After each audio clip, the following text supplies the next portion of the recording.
Vida y obra de Rigoberta Menchú Tum. Rigoberta Menchú Tum es una indígena de la cultura maya, perteneciente a la etnia quiché. Nace el 9 de enero de 1959 en la aldea Lajchimel, municipio de San Miguel de Uspantán, en la Tierra del Maíz, Guatemala. Actualmente tiene 62 años de edad. Hija de Vicente Menchú Pérez y Juana Tum Cotoya, dos líderes comunitarios que lucharon hasta la muerte por la dignidad de sus pueblos, asesinados de manera salvaje. Rigoberta creció entre las montañas de Quiché y las fincas de la costa sur guatemalteca, zona a la que año tras año bajan miles de indígenas a trabajar por míseros salarios, en las ricas tierras de los finqueros donde se produce café, azúcar, algodón y otros productos para la exportación. Su infancia y juventud fueron llenas de traumas y de dolor. Vio cómo murió su madre, su padre y sus tres hermanos en una de las represiones más fuertes de la historia en América Latina. Una de las muertes fue la de su hermano por efectos de pesticida, otro falleció por desnutrición y un tercero de 16 años fue víctima de quienes querían despojar a los indígenas en sus terrenos. Su madre fue violada y torturada por los soldados hasta morir. Estos crímenes, junto con la actuación social de su padre, Vicente Menchú, y de sus vecinos, constituyeron el primer motivo para la toma de conciencia social por parte de Rigoberta. Así pues, nació una líder y activista, esperanza para un pueblo que se estaba quedando sin voz. Luego la muerte de su padre, quien murió carbonizado en la Embajada de España en Guatemala. Rigoberta dirigió a miles de manifestantes y estuvo a punto de morir en su huelga de hambre. A partir de su testimonio, Rigoberta, la escritora, se proyectó como un símbolo de resistencia indígena, una de las frases más utilizadas por la guatemalteca y que sirvió como título para la historia de su vida en la publicación. Me llamo Rigoberta Menchú y así nació mi conciencia. Historia que conmovió al mundo y dio un inicio para acciones sociales, políticas, y quien convirtió a esta mujer en un vivo espíritu para los pueblos indígenas de Latinoamérica. Este libro es su autobiografía, se le considera autora del mismo junto a Elizabeth Burgos, quien plasma todo lo que Rigoberta le comparte en las entrevistas. Cuando se cumplieron 500 años de presencia española en América, en 1992, le fue otorgado el Premio Nobel de la Paz. Con este se le reconoce mundialmente como la Mujer de la Paz, por su arduo trabajo a favor de la justicia social y reconciliación con los diferentes grupos étnicos en Guatemala. Con el dinero que recibió por este, creó una fundación la cual estableció en México donde residía por exilio debido a amenazas y persecuciones por el apoyo a los pueblos indígenas del continente y su lucha. Rigoberta sin duda alguna es una líder que más que dejar huellas en su trayecto de defensa de los derechos de las comunidades, es un personaje digno de admiración por todas las labores que ha trabajado a favor de estas. El surgimiento de la expresión escrita en la líder indígena de la comunidad maya quiché se estudia a partir de tres momentos de representación. Primero, la mediación de testimonios y entrevistas. Segundo, la autorrepresentación en discursos y textos argumentativos. Y finalmente, la emergencia de una voz propia a través de la poesía. Es decir, Rigoberta se acercó primero a la expresión oral, que fue dominando con el transcurso de los años. Después, de mayor, aprendió a escribir. A través de sus textos, Rigoberta buscó crear una conciencia a nivel mundial sobre la situación de los pueblos nativos de América. Es decir, pretendió forjar una reflexión internacional sobre los procesos de opresión, colonización, marginalización y genocidios que siguen padeciendo las comunidades amerindias.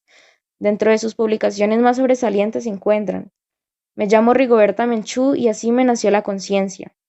Pertenece al género del testimonio cuyo objetivo fue la denuncia de los maltratos y atrocidades a los que están sometidos los indígenas guatemaltecos. Aunque la historia se centra en su vida y la de su comunidad, hace eco a la situación similar en la que se encuentran otras comunidades. En 1981, cuando tenía 22 años, Menchú fue forzada al exilio por su participación en las actividades del Comité de Unidad Campesina.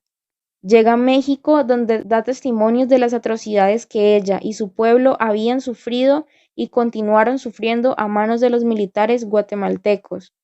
Viajó a París en 1982. Allí se encontró con la antropóloga venezolana Elizabeth Burgos, cuya colaboración en la redacción de su testimonio y bajo su autoría se publica la autobiografía de esta autora en 1983.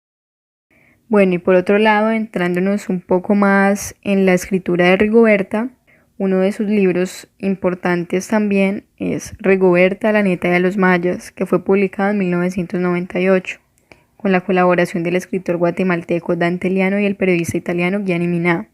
Esta obra relata aquellos eventos que forman parte de la historia de los indios mayas, los cuales han sufrido a lo largo de la misma grandes barbaries provenientes de muchos sectores: ejército, mercaderes, políticos, estudiosos, los cuales han abusado de lo más sagrado, además de sus vidas, de sus tierras, que no son suyas, sino que ellos consideran que son parte de la tierra.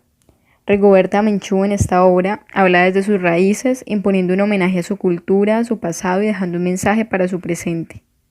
Conjuntamente, El clamor de la tierra es otra de sus obras que fue publicada en 1992 y surge como una respuesta al clamor de los pueblos indígenas. Este libro es producto de la colaboración del Comité de la Unidad Campesina junto a Rigoberta Menchú y al escritor español Bernardo Atzaga, en donde se aboga por la justicia social que tanto hace falta en los pueblos, como es el caso de Guatemala, en donde, a pesar de ser un país con gran población indígena, pues esta se ha convertido en la comunidad más abusada y explotada. Entonces es un llamamiento a la lucha y organización de los pueblos para combatir la injusticia que los aqueja, injusticia que también es patrocinada por los países desarrollados. Ya en el 2002, Rigoberta Menchú hace publicación de Hacia una cultura de la paz. Mediante este libro, Rigoberta Menchú hace un llamado reflexivo a favor de la paz, entendiéndose como aquel estado social no solo libre de armas, sino de construcción de una sociedad armoniosa que eleve el respeto, la dignidad y tolerancia entre los individuos. Esto logrado únicamente mediante una educación incluyente y multicultural. Así es como este libro representa una iniciativa para instaurar un modelo de justicia ante los grandes poderes económicos y políticos. Ya en el 2008 se hace publicación de Agua y Humanidad, una existencia recíproca, otra de sus obras. En este escrito se encuentran expuestas las formas en las que la cultura indígena se beneficia de los recursos hídricos con el menor impacto posible en el medio ambiente, teniendo un gran respeto por esta fuente de vida. De esta manera, la escritora insta a desarrollar políticas que protejan las fuentes acuíferas y su uso consciente y responsable. Rigoberta y el mundo infantil. Rigoberta tiene dos magníficos libros de su autoría dedicados también a la lectura infantil, en los que refleja la cosmovisión de los indígenas mayas. Uno se llama Para sanar el alma y el otro es un relato, El vaso de miel y Lin Min, una niña de Chimel. Se refiere a la tradición de su etnia, el amor a la familia y a su propia infancia. Para Rigoberta, escribir cuentos fue algo muy difícil, porque le hacía recordar a la familia y a los abuelos que fueron masacrados durante el conflicto de guatemalteco de 1960 a 1996. Como dijo Rigoberta, volver a la niñez fue como dar un paso y sanar el alma. El vaso de miel, este es su segundo cuento y reúne leyendas mayas sobre el origen del mundo. Fue escrito junto con el guatemalteco Dante Liano. Con este quiere recuperar la tradición oral de los pueblos indígenas de su país. Hay un aporte hermoso que dice Rigoberta sobre el vaso de miel, que es un lugar para los sueños. Busca beneficiar a todos los niños del mundo para que cuando tengan un sueño abran las páginas de este volumen y encuentren un lugar donde colocarlo. Rigoberta, voz poética. Crucé la frontera, amor. No sé cuándo volveré. Tal vez cuando sea verano, cuando abuelita luna y padre sol se saluden otra vez. En una madrugada esclareciente, festejados por todas las estrellas, anunciarán las primeras lluvias, retoñarán los ayotes que sembró Víctor.